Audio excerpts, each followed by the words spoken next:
What is up, everybody, and welcome to the Friday edition of the Casual Wrestling Daily Podcast.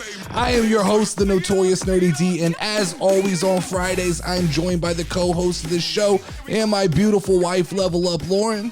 What's up, y'all? Tonight, we are about to break down pro wrestling for all the true casual fans. So whether you are listening on podcast networks or watching on YouTube, make sure to like and leave us a comment on this week's episode. Without wasting any more time, Lauren, let's jump into tonight's show by breaking down what happened for all the casual fans on Friday Night SmackDown. So we're a couple hours removed. You took a nap. I got the notes together, and we could talk about it. But SmackDown, it was like a 7 out of 10 for me. It wasn't, it's another one. Like I'm glad we are now veering closely towards the end of this, what I'm going to refer to as the winter gap between the last Premium Live event and the Royal Rumble. We're now 2 weeks out, and starting next week, we'll get an immediate build towards Royal Rumble. So things will get interesting again. But we started off the show with Gunther versus Braun Strowman. Yes. And to me, the biggest takeaway from this match for me is that Gunther makes other big guys look extremely good in the ring. Yeah. I think that Braun Strowman in his return has been slightly forgettable, and I don't think that's his own fault. I think that's the creative and the booking's fault. But I think that when anybody gets into the ring with Gunther, he's able to tell a story even within the match that he's having, just by the mechanics of how he fights, the pure like brutalness of the way he has a match. Yes. There was one point where I told you Braun's got to win. He's got those special shoes. So we can talk about that was interesting choice for me, the special shoes, because they went out of their way. I had seen it on social media, but I didn't know that they would make it like a point of emphasis on SmackDown. And they actually they showed the shoes, which were pretty dope. That's one thing you could call them. I thought they were cool. I mean, they're very Green Bay. Yeah. Ish. I mean, but all right. They're very Green Bay-ish. But I thought it was interesting that you're auctioning off the shoes that Braun Strowman lost his Intercontinental match to Gunther. And none of that really made sense to me. If that's what the plan was, I feel like I would have postponed this match another week and had Braun Strowman come out and just beat the life out of somebody, so you could auction off the shoes of him winning, of a match that he won. I don't know. Number one, I don't know what I don't know what the market is for a pair of Braun Strowman's boots. Yeah. I don't know what the market is for a pair of Braun Strowman's boots that are Green Bay Packers. It feels like you start to narrow down the buyer extremely quickly when you start. The shirt that he wore and autographed it would have been the shirt that he tore off was probably more exciting for a lot of wrestling fans, but they went with that angle, and that was interesting. I thought the finish to the match was a little bit anticlimactic. Yeah. Coming off the top ropes, Gunther power. I know that it probably was meant to have more of an impact than that, but that power bomb was kind of weak. Braun kind of fell to the ground and crumbled, and it just kind of felt like for all of the story, and this has been, they've invested some time into this story. For that to be the payoff is just almost a clean finish that didn't look real clean. I don't know that I loved it. Yeah. But one of my biggest takeaways that I was going to talk to you about is there's a part of me that is a little bit happy that Vince McMahon is coming back. And it's from the standpoint of, I am afraid that Triple H and whoever, I don't know who is currently under Triple H as far as running creative, but I don't know that he fully understands the elements of a story arc. I could definitely see that. And I'm talking about from a scientific standpoint. It's like he's able to hit certain elements correctly, but he's not putting together these full loops. And I went online and looked up just simple definitions, because there is a science to how a story is supposed to work. You learn this in college, you learn it in high school. They teach you the elements of the beginning, the introduction, exposition, that is supposed to provide the background information and set up the story.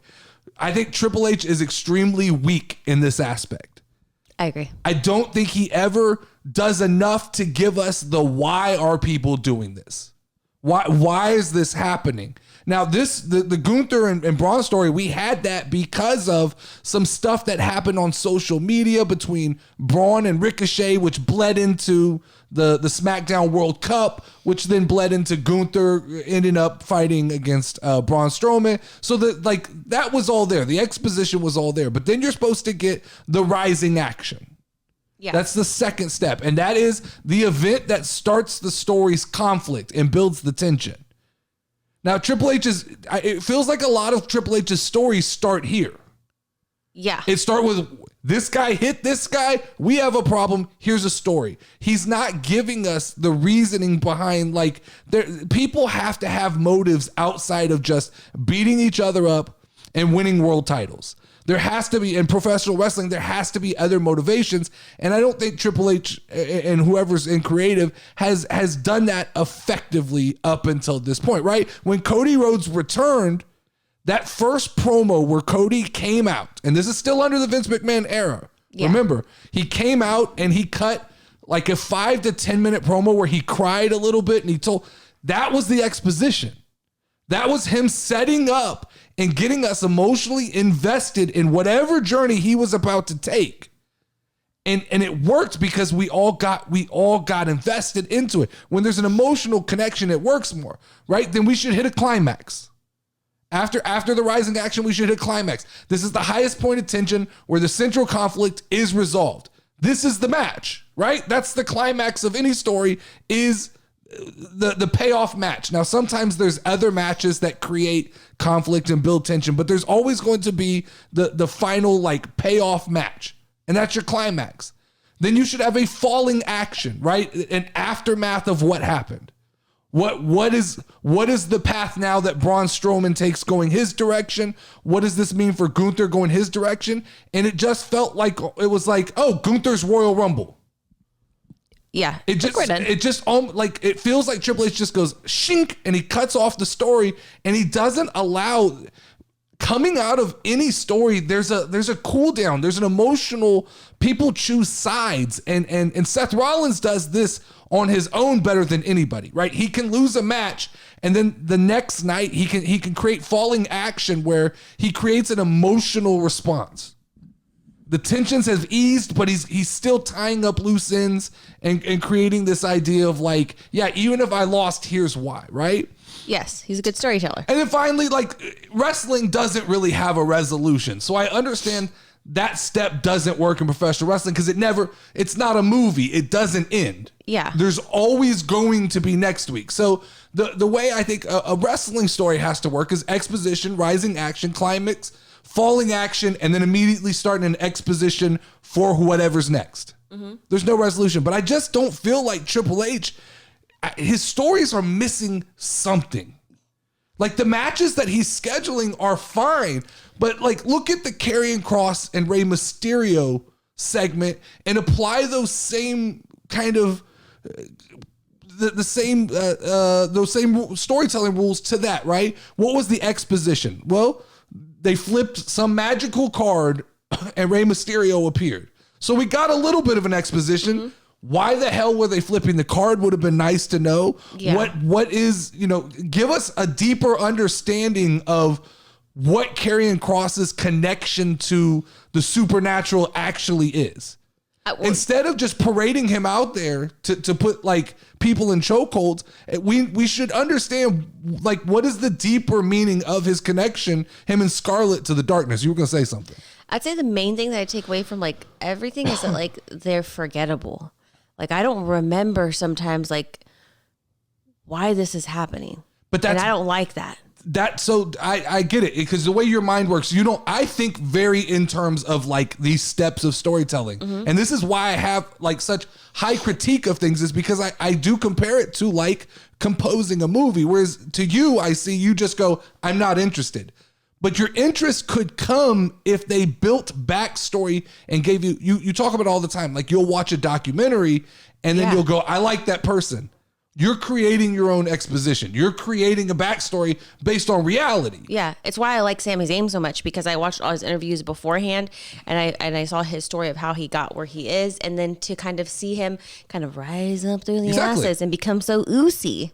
But you created, like, instead of WWE doing that, you created your exposition, which created your emotional attachment to him, which makes for effective storytelling. Mm-hmm. WWE has to figure out a way to do that fast. Well, I personally think that a good example of kind of that transition period is like Vince leaving in the kind of like crossover, Cody Rhodes. That's right? What I was saying. They just replayed everything tonight, and I was like, wow, that was so awesome. So you're exactly right. But I haven't had that same feeling. That is exposition. That actually is. But sometimes you don't have to do it so literally with like, here's what you forgot. There are clever ways in storytelling to make somebody to build a backstory. Like I'm completely fine with Karrion Kross flipping the card and like, hey, Rey Mysterio, you're next because somehow the spirits have chosen you. Yeah. But now I need to understand his deeper connection. It's the same thing with like the Judgment Day, when we thought they were going to be like supernatural. They ended up not being, which I think was best for them. Bray Wyatt's doing it a little bit. Like Bray Wyatt has way too much exposition. Right? It's been all exposition up until this point with Bray Wyatt, right? With Bray Wyatt, it is this confusing ass story where he comes out every week and it's meant to be a connect the dots. Yeah, I mean, it's meant to be a connect the dots, which I suppose it's entertaining. Yes, but I still have no fucking idea what the hell is going on. But it feels like a little bit of work at this point. It's a lot of work. It feels like I'm having to connect dots and go back and remember what he said last week. And so while like I get zero exposition in Karrion Kross and Rey Mysterio, it's like they just took all the exposition time and go like break and have all of that time. In Lauren mind, I'm just kind of like enjoying the ride. And oh my God, it's Bray Wyatt. All right, let's see who you're going to recap it for me today. But they give me the opposite effect with him. They don't give me any recap. And I'm just like, all right, cool. But that's literally the same kind of attitude I've taken toward it, is like, I'm not even sure I'm following what's happening. But Bray, cool entrance. He's interesting. He talks well. Hey, this looks like the old Wyatt family stuff. Yeah. I recognize this. He's saying buzzwords that make me pay attention. Cool. But it's like, there's people like on TikTok who are like breaking it down, and I watch the videos and God bless them for being able to do that. But I'm just like, yeah, I can't stitch all that shit together. That's too much time and too much work. I'm on to the next thing. So this kind of leads me into like another like random Lauren question. So remember Triple H's first pay-per-view, right? We were like, oh my God. SummerSlam, right? Yeah. Okay. We were like, oh my God, this is so cool. And then we kind of felt like it just trickled down from there. Do you think that was because there was still some influence from the Vince McMahon era? So I've made that argument. On this show that we rained praise on top of Triple H, but how much of that, we don't know how far out like the story path was written. Did they have a plan going all the way to Clash at the Castle? And Triple H, I think Triple H tweaks things and made them his own. Mm-hmm. How much of that, like Brock Lesnar in Roman Reigns match, was determined before we got there? Yeah. Because I did see today, like I saw reports that Brock Lesnar has come out and said, yeah, I get Triple H as head of creative, but I prefer to do my booking with Vince McMahon.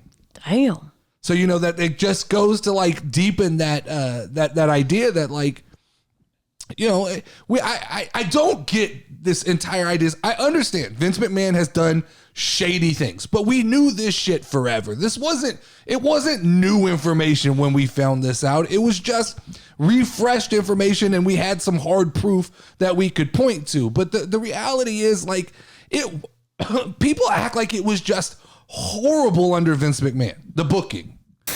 Stop what you're doing right now and head over to patreon.com/thecasualwrestling show and hit that follow button.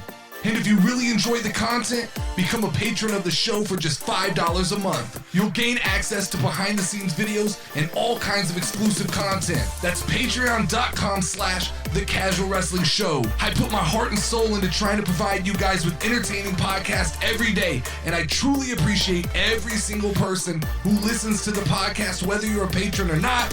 Now let's get back to it.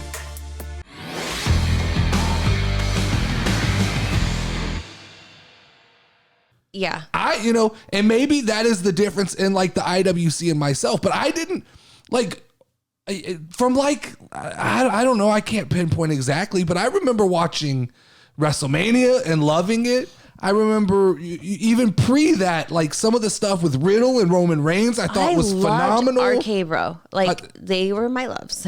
Yeah, and so and that's all under the under the Vince McMahon umbrella of booking. So I think people, I think there's just this honeymoon phase with Triple H. What I do kind of like that Triple H, I'm assuming, has brought back is kind of more of the like. I don't know exactly what the word is for them, but like where they do the stuff like backstage or the stuff in the parking lot. And I don't know if this is him doing it, but like the online sort of stuff of the back and forth on Twitter and all that stuff of everybody. So no, I think you're right. I will concede to that point that I do think Triple H has made much more effective use, but as we move forward, I don't see it as much. But initially he did make good use of like backstage segments and the entertainment aspect of pro wrestling. He did mix that in well. But I some of that probably has to do with age. Some of that has to do with Triple H. I think books modern, more modern. And I think that Vince McMahon coming back, there's a story, and we can kind of talk about it right now. There's reports that in the talent meeting they had pre-SmackDown. There was a meeting they had before SmackDown again. We had one last week where they assured everybody that nothing was changing. Then literally like in the next 2 days, Stephanie McMahon quit. So we have another meeting tonight, and basically Triple H lays down that, look, there is no sell imminent. Like this is happening, but nothing's in place. We haven't sold it. It's not a done deal. Even if it gets sold in the next week or two, it's not going to affect anything in the short term. And then he reiterated to them that he is the final word on creative. But there was an interesting thing he said. He goes, it's not like I don't discuss this stuff with Vince McMahon anyway, but I'm the final decision. Well, for how long? And also, I see that as, can we have the best of both worlds? Yeah. Like I don't think everything Vince McMahon did was wrong. And I don't think everything Triple H has done is right. And I'm okay with possibly there being a blending of the old with the new to create something even like newer. Yeah. Because there's things that I liked of both of them. Look, we have you have to be a little bit honest if you're someone watching the WWE right now. All of these people that Triple H has brought back have done nothing. I agree. And so we had all this fanfare for all these people that he brought back, the Emmas, even Karrion Kross, who I think there's potential for, but he really up until this point he's been booked into the worst positions. Let's talk about that real quick. How can you win if you're Karrion Kross? He's been booked against Rey Mysterio and Drew McIntyre, possibly two of the most over baby faces in the company. Yeah. And he wasn't able to just overpower them and pull heat from them. So that's bad booking on Triple H's part. But we have to be honest. Who else came back? We talked Dexter Loomis, another one. Hit Row. Death Row. Yeah, no, right. Death Row Records. Hit Row's done absolutely nothing. Dexter Loomis has done absolutely nothing. Johnny Gargano, I think he hurt his shoulder, but even up until he was injured and out, it doesn't feel like he's really done anything. He started off okay, and then they got him into that weird thing with The Miz and Dexter Loomis. He came in hot. It looked like they were going to team him up with Kevin Owens, which I was like, man, I'm all about this. This will show their personality. Then it looked like they had to swerve because Sammy got hot. And they started laying out the plan, and Kevin was involved in that plan. And then you're right. Then it was like the weird, he got thrown into a segment Fairy Girl. A poker match. Not Fairy Girl. That's his wife. I know, but I'm sorry. You asked who else came back. Candice LeRae. That's another one, right? That like seemed like there was possibly a path to bring in someone exciting and do things. Cool idea. Like, I liked her outfit. Yeah. But I still don't really understand. Like, is she a fairy or does she just dress no like exposition? A fairy? It goes back to no exposition, right? Triple H just relied way too heavy on number one. People, he thinks everybody watched Black and Gold NXT. And we didn't, right? We didn't watch it, so we don't know who Candice LeRae is. She is a 100% new character to me that is calling herself the Poison Pixie, who wears fairy wings, and I have no context to why she's doing any of that stuff. Yeah. And but we said they do that in NXT. Remember, I asked you NXT yesterday in the car. I said, "Hey, do you think that there's people that they book in NXT knowing that they're just going to stay in NXT? Like, there's no possibility of them coming up to the main roster." I do think that is. I think one, yes, answer to that question. Number two, it's almost like NXT has to rely on exposition because nobody knows who any of those people are at all. I think that the problem is when these people come up, there is a subgroup of the IWC who do know who they are. But there's so many of us who don't know who they are. So, like, tell us who they are. Tell us their story. Keep them interesting and keep their story going. Like, don't just, like, dumb it down because they're on the main roster now. I agree 100%. I mean, what else did we have? We got Liv Morgan versus Raquel Rodriguez.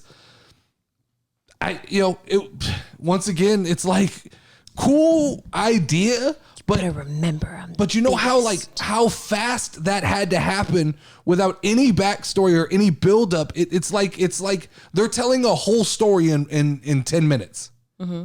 You know, but Dustin, they did a cutscene where they were in a locker room. But that's my point. My point is we went from 0 to 100, right? It went from, it looked like four friends standing around talking to Liv escalating and slapping Raquel Rodriguez for no reason. No other reason than she told her it's going to be difficult to win from the first spot, which I don't know. It is. You're a friend. You kind of say stuff like that. Exactly. So then they end up going to the ring together. We have a match. Liv Morgan pulls out a table, takes 10 minutes to set the table up, then ultimately doesn't use the table and gets. I told you, okay, we know what happens here. Yeah, and then she gets Tejano bombed in the ring, and basically someone who had momentum going her way, Liv Morgan, is just completely put on hold because we have to fill SmackDown up with interesting matches instead of building interesting storylines that we can follow long term. So I still, right now, I think I'm building a storyline for Liv Morgan inside my own head, but I don't know exactly what they're doing. Like, I thought she was going to be Liv Extreme, right? Like, and start being like a Hardy type character where she jumps off and falls through things. Liv Extreme's got one move. What's that?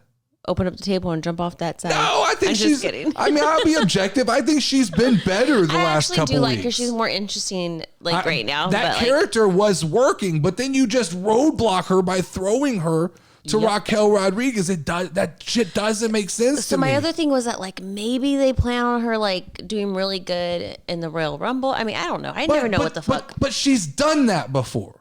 So this is the problem. If you look back at the last couple Rumbles, there was one where she got knocked out in 8 seconds and set the record for the fastest elimination. Yeah. Then the next year she was in it for 40 minutes. If we just repeat that again and go, oh, she's in it for another 40 minutes, which I think ultimately with her at number one, she's going to be there probably till the end. And I'm okay. There's no problem with that. But I don't know what this did tonight to make that a better situation. It feels like if you needed to get Raquel Rodriguez out there was a plethora of people you could have put in that ring with her to make it a more effective match. Yes, sir. We got more we got Charlotte and Sonya Deville backstage segment. That's obviously just filler.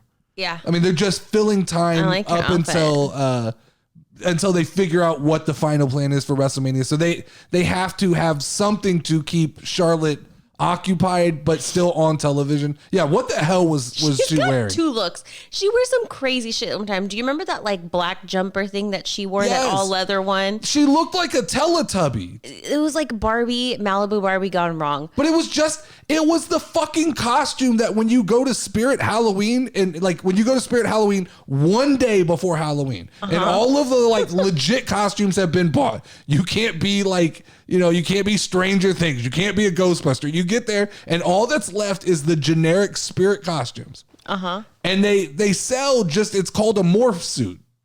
Okay. And it's just like that solid color suit. That's what it looked like to me. Like from behind, I didn't know if she literally was just like a purple character. I don't know, but Charlotte went off and got married, and she married a Latino. What does that mean? And now she's super tan.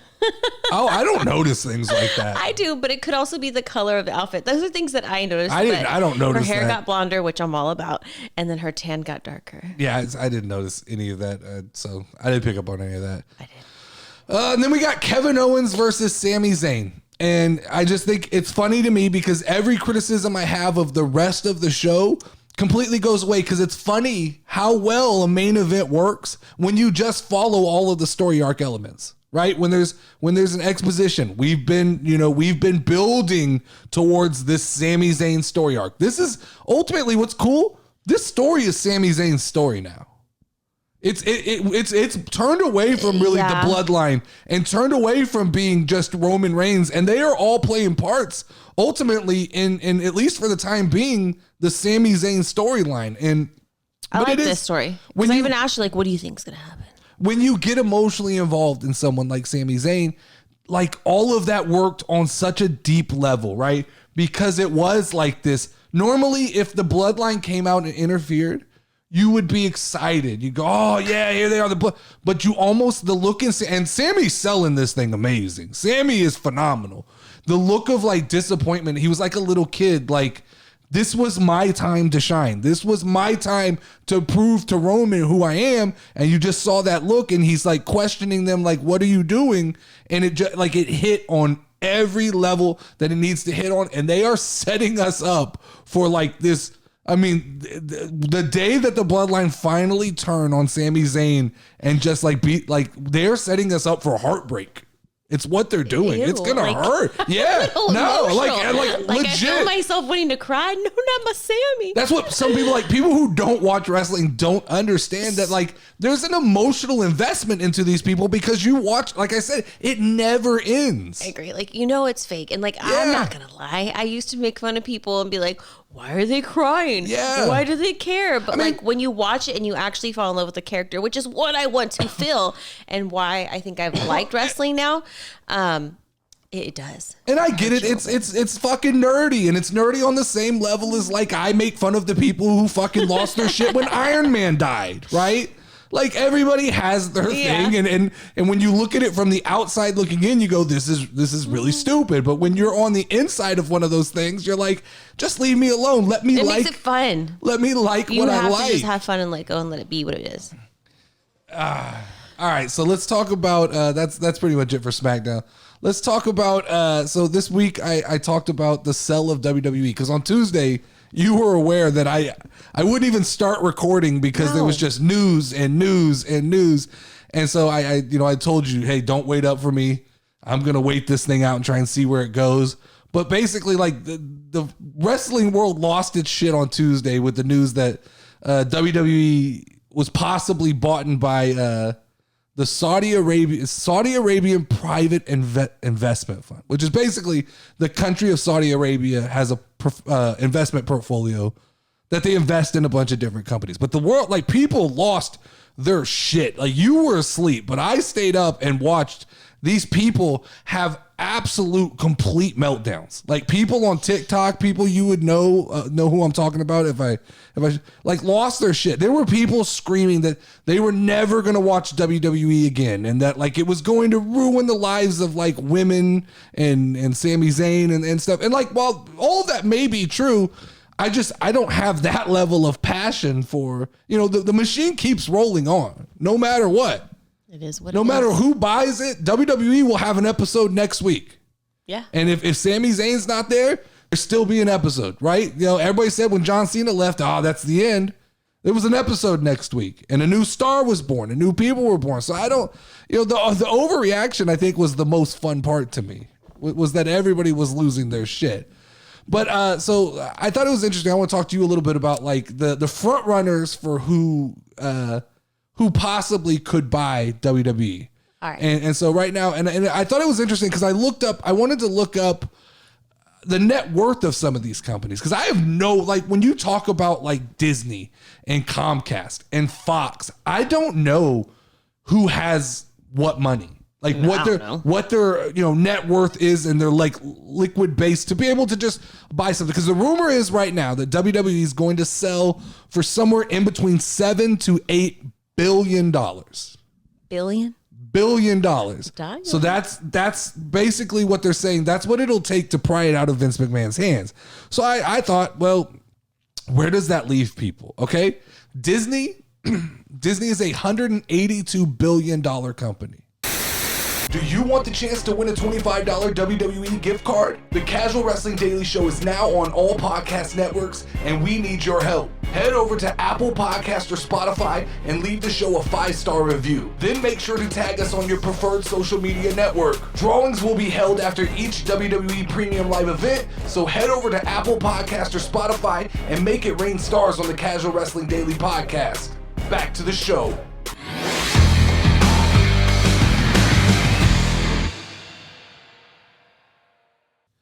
So it's at $182 billion, $7 to $8 million it's a sizable investment. I mean, I get that it's still not, it's not going to break the bank for Disney, but I think that they really have to have a plan if they were going to buy it. Comcast, 100, which is NBC, by the way. Comcast is NBC Universal, $167 billion. So slightly smaller than Disney. Yeah. Okay. Fox, I don't know if this is correct. This is just me looking things up. $60 billion. $16 billion. Oh. So substantially smaller.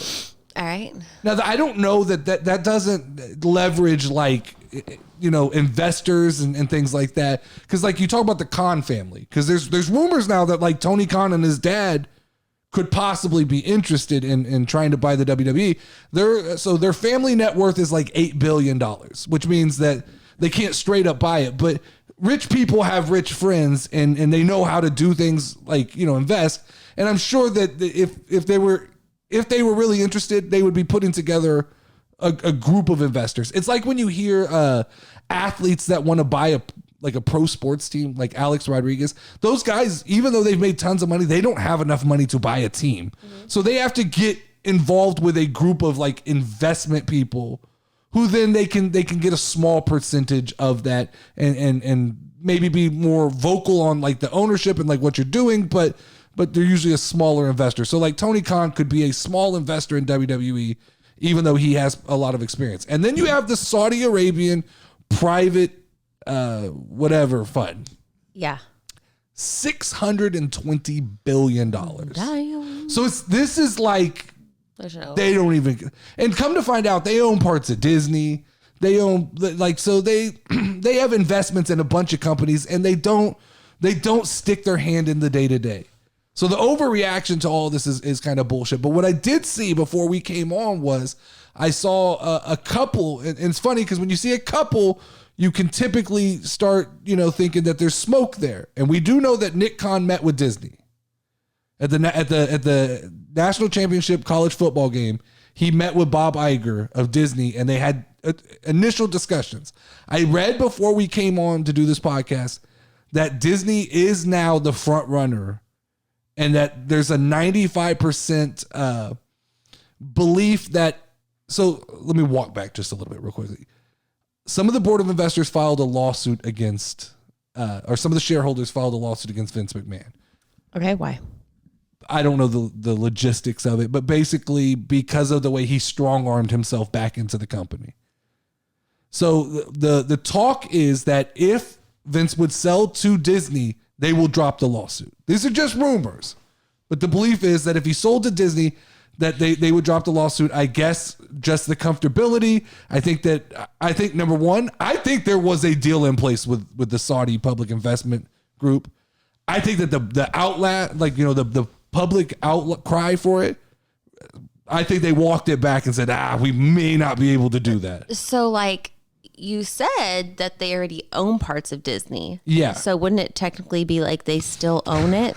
Right? Duh. Right? I mean, But it feels like, but it's Disney. it does. It just feels better, right? Because it's Disney, and then they don't own a controlling stake in Disney, so they're not really in control. But they do have investments in different companies.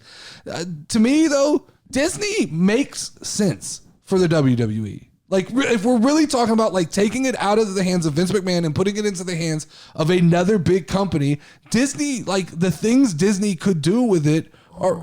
So I think I know where your mind went, but I already talked about this yesterday. Theme parks. Yeah. Theme parks. WWE theme parks. Yeah, I mean, you already have freaking Disney World and Disneyland. Just make me like a wrestling part to They're it. constantly renovating like that, the Hollywood studios, or they're constantly renovating like the little sub parks, right? Yeah, just throw one in there. You could quickly turn one of those into a WWE theme park, and you could put a physical Hall of Fame. Exactly. You could move. Let's see. The Performance Center is already in Florida. Yeah, okay? you could just sell the shirts that like they wore in the shops. No, but I'm saying you could move the Performance Center to in Disneyland, and NXT could just be something that you go see when you go to Disneyland. Like, there are so many options for that. I also said, like, it's movie opportunities. Think of how many of these wrestlers, like Liv Morgan and Becky Lynch and The Miz. Roman Reigns and all. Yeah, they all aspire to be in Hollywood. How easy would it be? We talk about like WWE has such a large roster that they can't turn them into Disney stars. Man, you could just rotate people in and out, right? Liv Morgan, you could go record the voice for this Disney princess. Oh, she'd today, be a good right? little Disney princess. And then when you're done with that, you can go do this role in a Marvel movie. And then when you're done with that, you can come back and wrestle for about 6 or 7 months to build back up that marketing ability. Mando, what's her name, was in it. You could use your wrestlers for stuff like that. So you talk about how easy it would be to transition these people in. They're wrestlers are essentially action actors, right? I'm sold. I am too. I mean, I really am. Like, if it has to happen, and just from like a world building standpoint, and the idea that like Disney at least knows how to tell a story, you can't argue with that. And Disney tries to do fan service. Like, they don't always succeed. I understand that like there are people who go, they fucked up Star Wars. Yeah, but they were trying to give you more Star Wars. Like, maybe they didn't execute it. Some is better than none. I'll take it. Maybe they didn't execute it right, but they try to listen to fans. When fans outcry on a Marvel thing, they usually kind of react and try to fix it to make sure that people are happy. So I get like every big company has skeletons in the closet and things people hate. And look, WWE is no different. So I'm not looking at it from that standpoint. I'm looking at it from the standpoint of like, just from a selfish, what would make sense? I think Disney would be fun and refreshing and different. And maybe they fuck it all up, but it's not my money. Like, I don't care. Yes, sir. What else did I have here? Oh, the last thing we can talk about here is there's a rumor going around on the internet that Vince McMahon has already begun to contact different departments within WWE and correct the things that they're doing wrong, which essentially means he's back in the day-to-day operations. Bitch is back. But I don't find this to be a problem. I told you the other day I noticed like audio issues within the show. Yeah. And through all the time I've watched WWE, I'm an audio guy. That's what I do. It's what my degree is in. So I hear those things. I had never heard them up until Vince left. It felt like things kind of got relaxed and you started hearing wrong microphones being on and things like that. And I think that it is a good thing. There's a part of me that thinks Triple H may not be the bad guy. Like, he may play a great bad guy on television, but I think he's the morale guy. I think people like to go talk to Triple H because he's one of those guys who he listens and he understands, and it's like, all right, do better next time. Whereas I think Vince McMahon is the guy that you walk up to and you go, here's the problem, boss, and he's basically, go fix it.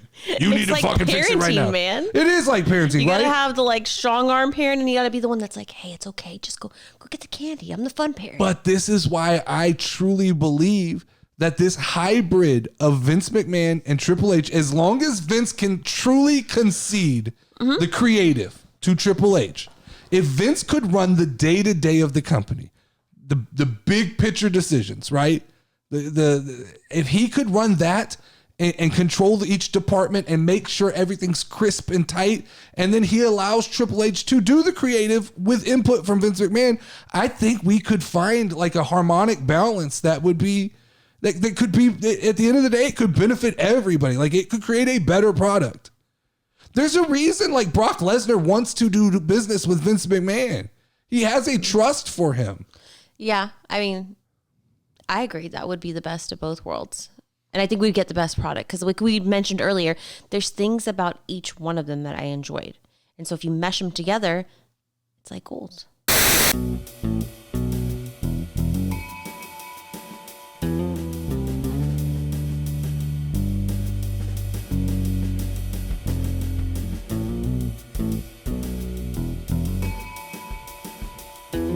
Hey, it's your boy Jay, bona fide member of the Dirt Sheet Press, and here's some of the stories you as a casual wrestling fan may have missed this past week.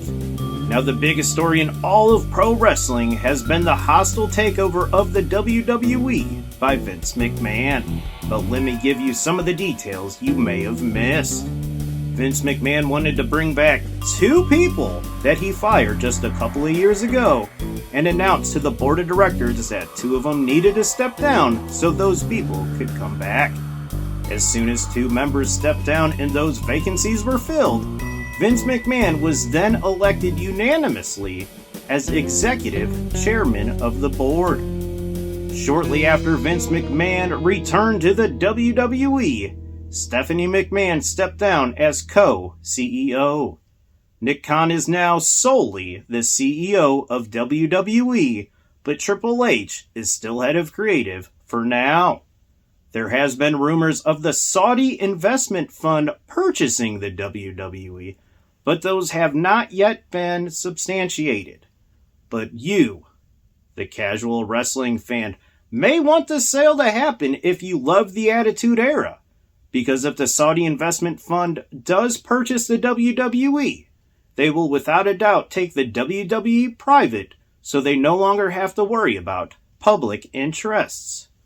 Also, WWE interested in some New Japan stars. Will Ospreay, directly after losing his IWGP United States title, said he would like to see how far that Forbidden Door goes. We may just find out in January. Also, the WWE has expressed interest in Tama Tonga. Tama Tonga just defeated WWE superstar Carl Anderson at New Japan's biggest show of the year, Wrestle Kingdom, for the Never Openweight Championship. Could the WWE possibly sign 2 Never Openweight champions in a row as they are champion? Only time will tell. In AEW news, severe blowback after AEW overpromises and underdelivers. In a December episode of Dynamite, Saraya, you may know her as Paige, announces that she has a special friend coming to help her in her tag match against Jamie Hayter and Dr. Britt Baker. Everybody assumed that it may be Mercedes Moné or Sasha Banks. And after Sasha Banks, Mercedes Moné, made her debut in New Japan Pro Wrestling, the crowd went wild, thinking that this was going to happen. AEW tried to quell expectations by announcing last week that Toni Storm was in fact Saraya's mystery partner. But towards the end of the match this week, when the crowd realized there was no bait and switch, and Toni Storm was legitimately Saraya's mystery partner, the crowd started booing excessively. Backstage, nobody, Jamie Hayter, Britt Baker, Toni Storm, or Saraya were happy with Tony Khan after he promised something that he clearly was not able to come through with. Also backstage in AEW, Adam Cole is back and able to wrestle once again, but he has created severe heat backstage as the Elite vs. Death Triangle Best of 7 series finale was only relegated to a 15-minute match that several blamed Adam Cole for because of how long his welcome back promo took. Adam Cole's comment, "Why did the Jericho Appreciation Society even need to be on the show if it didn't further a storyline? Do we have an Adam Cole versus Jericho versus Elite story brewing backstage? Looks like all we're missing is CM Punk. But those just aren't the facts. Those are the dirty facts. The Dirt Sheet News!"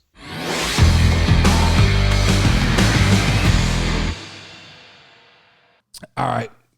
Let's do 10 questions. We're hitting the 5-minute mark here. Oh, man. Already? Yeah. Damn. All right. So 10 questions. So it worked out much better last week with 10 questions. I mean, it worked out for you because I lost. Well, so it applies the pressure that I'm looking for. You know, in order for this to be entertaining, it can't be.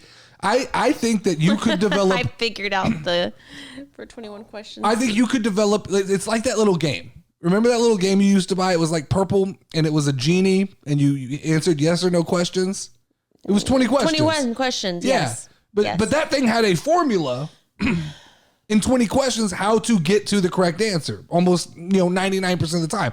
I think that with the size of the WWE roster and the like diversity, that you can within 6 questions you can be in the right ballpark of then you can just start playing elimination. Yes. Whereas it needs the pressure needs to be turned on to a point where you can't do that. Okay. So let's go. 10 questions. WWE superstar. You're 0-1 since we started the new game. Okay. Let's go. Is it a female? Yes. Does she have blonde hair? No. Was she on tonight's SmackDown? No. Is she on Raw? Yes. That's 4. Okay, fuck. You burn them fast. Do they have colored hairs? And colored hair, I mean like not their natural color. Yes. Are they Oriental? No, and I still think that's an offensive that's not the word. right way. I'm sorry. I apologize. Okay. That's 6. Are they white? Yes, that's 7. Wait, did we say they had colored hair? I can't remember. Yes. You're at 7. Okay. Were they on Monday? Were they on Monday Night Raw? I fall asleep during the show. I don't remember.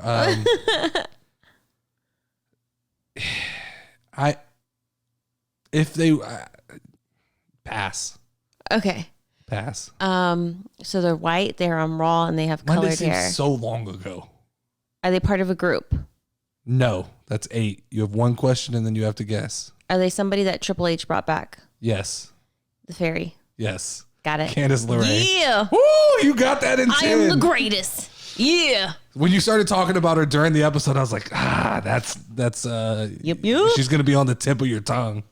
I almost thought it was. That's a pretty good guess because there was still a pretty big list of people that could have been. Like when you asked did Triple H bring her back, that was safe, but I almost went Carmella, which could have thrown you off there. But she to me doesn't have colored hair. Because like this is my natural hair color. Okay. That's all the time we have today. Thank you guys for tuning in to another episode of the Casual Wrestling Daily Podcast. Hope you guys enjoyed today's show. If you have any suggestions or thoughts for future episodes, please don't hesitate to reach out and drop those in the comments section. And don't forget to join us on Monday, same place, same time, for more wrestling talk. Until then, it's time to ring the final bell. Ding, ding, ding, ding, ding, ding, ding, ding.